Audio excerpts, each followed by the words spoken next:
एक ऐसी खबर जिसने पूरे पाकिस्तान में तहलका मचा दिया है वो ये कि सोलर एनर्जी से बनने वाली बिजली इस वक्त पाकिस्तान की सबसे सस्ती तरीन एनर्जी जनरेशन वाला एक सोर्स बन चुका हुआ है, क्योंकि सोलर एनर्जी से जो बिजली नेट मीटरिंग वाले सार्फिन ने बिजली बना के डिस्कॉम्स को दी है। डिस्कॉम्स ने परचेज करने वाली डिफरेंट सोर्सेज से वो बिजली परचेज करते हैं। जो सोलर एनर्जी से उन्होंने बिजली परचेज की है तो उनको सबसे सस्ती पड़ी है, और ये मैं नहीं, ये पावर डिवीजन ने कहा है। और सोलर सार्फिन ना सिर्फ इससे खुद को फायदा उठा रहे हैं बल्कि बाकी लोगों को भी फायदा हो रहा है, क्योंकि जो सोलर एनर्जी से यूनिट्स बनते हैं उनसे बनने वाले यूनिट्स के ऊपर के जो फ्यूल एडजस्टमेंट कॉस्ट हो रही है वो कम से कम हो रही है, क्योंकि सोलर एनर्जी तो ग्रीन एनर्जी है, उसमें फ्यूल का तो कोई मसला ही नहीं होता। हमारे पाकिस्तान की जो नेट मीटरिंग की कैपेसिटी है वो तकरीबन 4 गीगावाट से क्रॉस कर चुकी हुई है। पिछले 4 महीनों में 573 मिलियन यूनिट्स डिस्कॉम्स ने परचेज की हैं सोलर सार्फिन से। ये एक ह्यूज नंबर है। इन 573 मिलियन यूनिट्स की अगर ब्रेकडाउन की बात की जाए तो वो इस तरह से है। मंथ वाइज डेटा के अंदर हम जाते हैं तो तकरीबन 115 मिलियन यूनिट्स जुलाई के महीने में परचेज किए हैं डिस्कॉम्स ने, 114 मिलियन अगस्त में परचेज किए हैं, 142 मिलियन यूनिट्स सितंबर में परचेज किए हैं, और इसी तरह से अक्टूबर और नवंबर का भी डेटा आएगा जो कि 4 महीने के बाद आएगा। मैपको ने इसमें 157 मिलियन यूनिट्स की परचेज किए हैं पिछले 4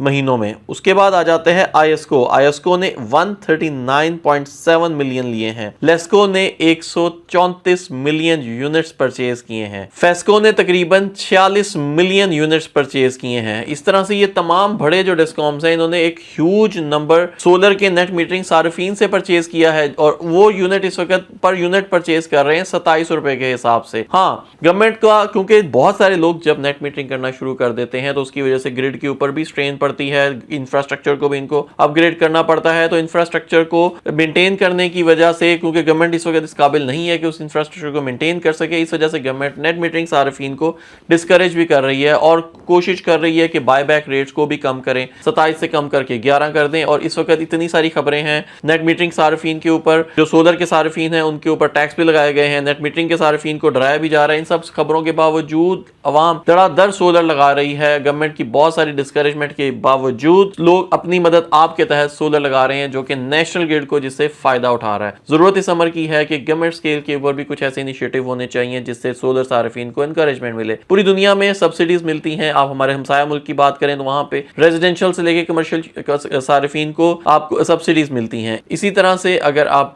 तरक्की याफ्ता ममालिक की बात करें तो वहां पे भी बहुत ह्यूज सब्सिडीज मिलती हैं, गवर्नमेंट की तरफ से लोन्स मिलते हैं। लेकिन हमारे पाकिस्तान में डिस्करेज किया जा रहा है। इसके बावजूद पाकिस्तान एक दुनिया का एक ऐसा मुल्क बन चुका हुआ है जहां 25% घरों पे सोलर लग चुके हुए हैं, और पाकिस्तान इस वक्त अपनी टोटल एनर्जी का 25% सोलर एनर्जी से बना रहा है। तो दैट्स अ ह्यूज नंबर। लोग अपनी मदद आपके तहत बिजली के महंगे बिलों से भी जान छुड़ा रहे हैं, लोड शेडिंग से भी जान छुड़ा रहे हैं, और सस्ती बिजली हुकूमत को भी बना के दे रहे हैं।